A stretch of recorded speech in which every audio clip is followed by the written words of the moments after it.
So this fuel tank is upside down, obviously. This needs to go this way towards the, wait, no, this way towards the bottom of the tank here. That'll be empty, full. So we'll go here.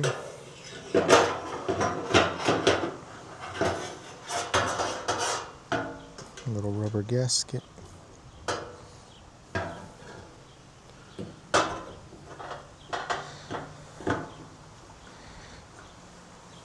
There.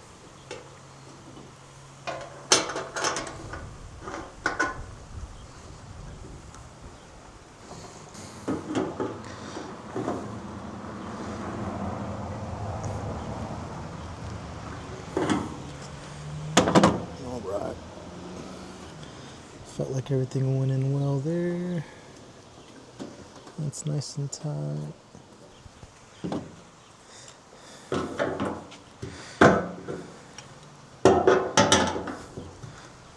We good to go. So now we can drop the tank in, but I do need some rubber gaskets here, so we're not going to fully secure the tank. We're just going to drop it in place to start mocking up all of our fuel lines to our EFI system.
I'm going to insulate the sides here where the tank meets the body of the car. I'm just going to be using some 3M strip caulk.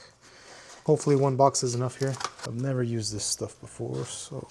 Oh, they're little tiny strips.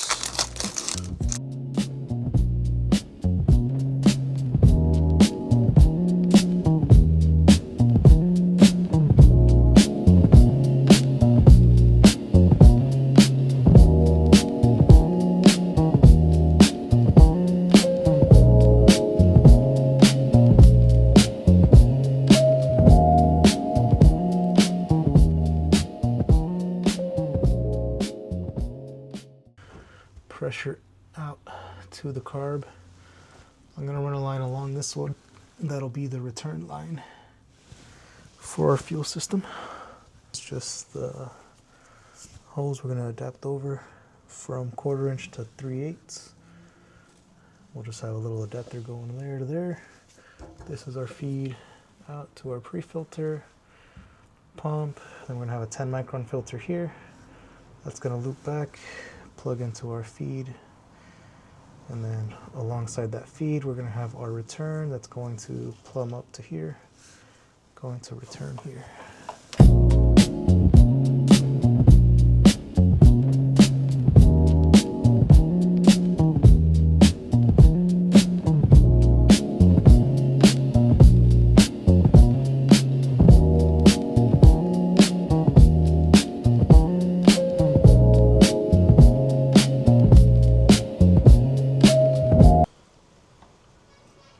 There.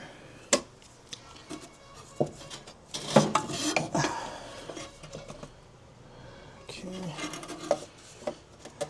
And to our carb here.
These little clamps that came with the fuel lines.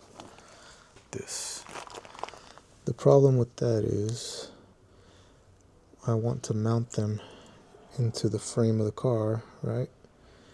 And all these can do is just, there's a threaded piece here, and then your Allen head on top. So basically you can just tie them together, but you can't really tie them up.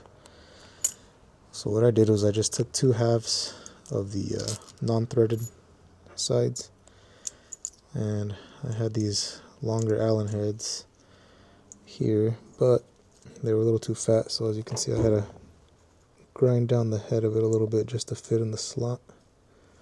But now that it fits in the slot, now I can clamp them and also run them into a, so I'll just put a riv nut in there and I'll run this Allen head through the clamp, through the riv nut, and then tighten the hoses down. That way it mounts them as well as secures them there.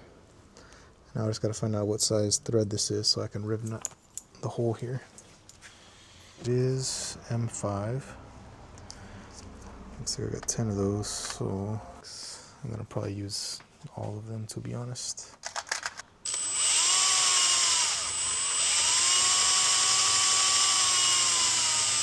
You're probably thinking this is not going to end well for you, it's going to rip that out of your hand. And you are probably correct.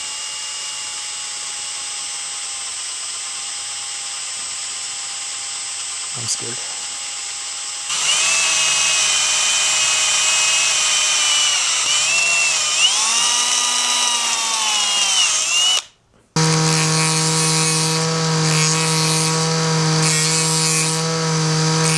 So now we're going to set up our little riv nut gun here to the M5 size. So to do that, you just take this apart, take this end off. I'm just going to slide that down, undo this section. We're going to put this back in its respective box.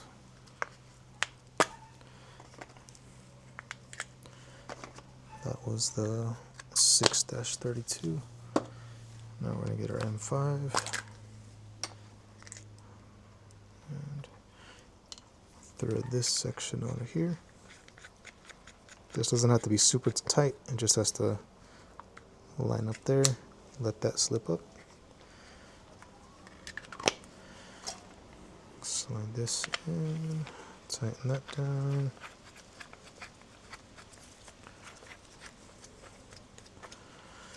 Then we take this end, thread it on the tip.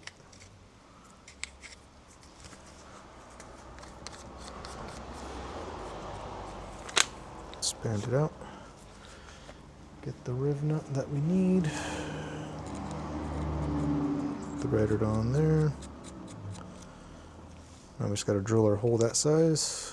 Put this in the hole, crimp it, and that'll give us our threads. Looks like a 19/64. So we'll use this drill bit where we want the riv nut. Start drilling and crimping these on.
got it routed there. They loop around, go in there, out of the wheel well. They go from there, come down, ignore all the rust. There's the fuel lines. They get routed that way. Whew. So there they go down there. Come up here and there to the tank right there. That looks pretty good.